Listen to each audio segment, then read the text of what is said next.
اس قوم کو شکست نہیں ہو سکتی. 4 دن پہلے میری بہن نے مجھے فون کیا کہ مولانا میں نے اپنے بالوں سے ایک رسی تیار کی ہے. میں نے کہا بہن یہ شرعی مسئلہ ہے, بال کاٹنا جائز نہیں ہے. تو کہنے لگی اللہ کی قسم مولانا بال نہیں کاٹے, 7 سال میں نے اپنے بال جمع کیے ہیں, 7 سال میں نے اپنے بال جمع کیے ہیں. میں ابن قدامہ کے زمانے کی وہ مجاہدہ بننا چاہتی ہوں. میں پنجاب کے ایک دور افتادہ علاقے کی رہنے والی ہوں.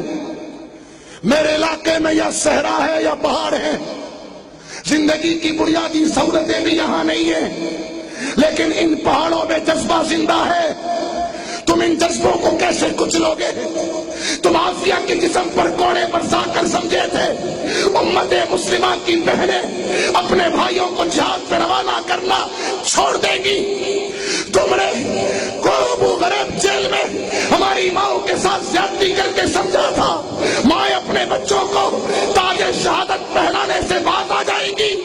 تم نے کیا سمجھا تھا گوانتانامو کے جزیرے آباد کر کے تم امت کے جوانوں سے جذبہ جہاد چھین لو گے؟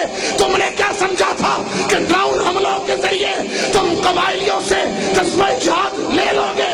تم نے کیا سمجھا تھا کہ تم ڈالروں کی جھنکار سے چند منافقوں کو خرید کر تم کیا سمجھے تھے تم پوری امت کو خرید لو گے؟ میرے بہنوں کے ہاتھ بالوں سے بنی ہوئی یہ رسی بتا رہی ہے کہ خولا کا جذبہ کل بھی زندہ تھا, آج بھی زندہ ہے اور قیامت کی صبح تک زندہ رہے گا. میں نے کہا بہنا شرعی مسئلہ ہے, عورت کے بال پر نظر ڈالنا حرام ہے. کہا بھائی میں نے کپڑے کے اندر بال لپیٹ دیے, کسی کی نظر نہیں پڑے گی. میں نے مفتی صاحب سے مشورہ پوچھا تو مفتی صاحب نے فرمایا انسانی جسم کا استعمال منع ہے, اس بہن کو سمجھاؤ. تو مجھے کہنے لگی میں نے نادانی میں غلطی کی ہے, حرام کا ارتکاب نہیں کیا, میں نے بال کاٹے نہیں ہیں. 7 سال کنگھی کر کے جو بال جمع ہوئے تھے میں وہ جذبہ اپنے اندر موجود پا رہی تھی.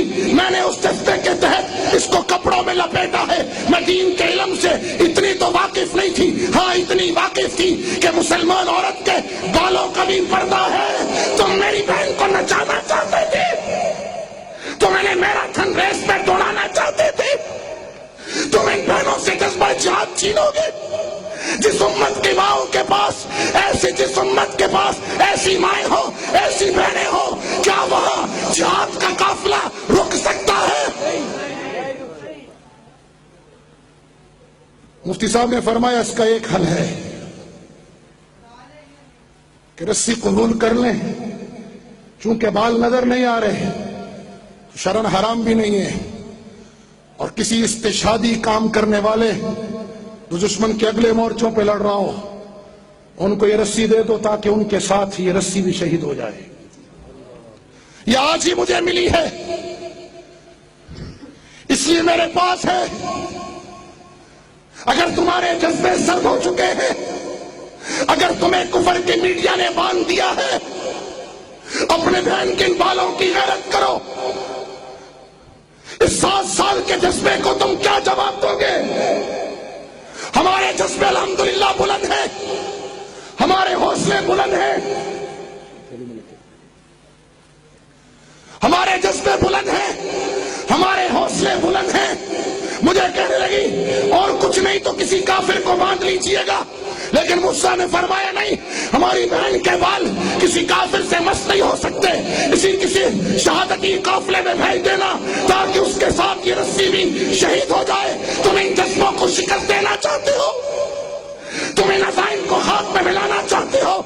اللہ کی قسم نہیں, نہیں, صفیہ کی جرت زندہ ہے, خولا کی شجاعت زندہ ہے.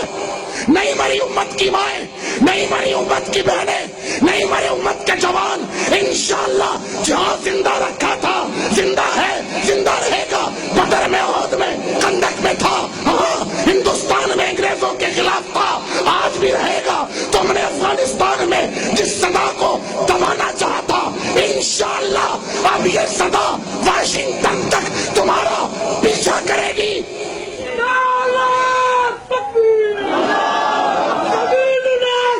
جو چاہتا ہے وہ اس صدا میں وہ ہمارے ساتھ ہے، وہ میرا ہم آواز ہو کر کہے لبیک لبیک لبیک لبیک۔ اے اللہ ہم تیرے لیے حاضر ہے، اے اللہ ہمیں ان مجاہدہ بہنوں کے سامنے شرمندہ نہ کرنا، اے اللہ ہمیں شہیدوں کی روح کے سامنے شرمندہ نہ کرنا، اے اللہ ہمیں محمد رسول اللہ کے سامنے شرمندہ نہ کرنا۔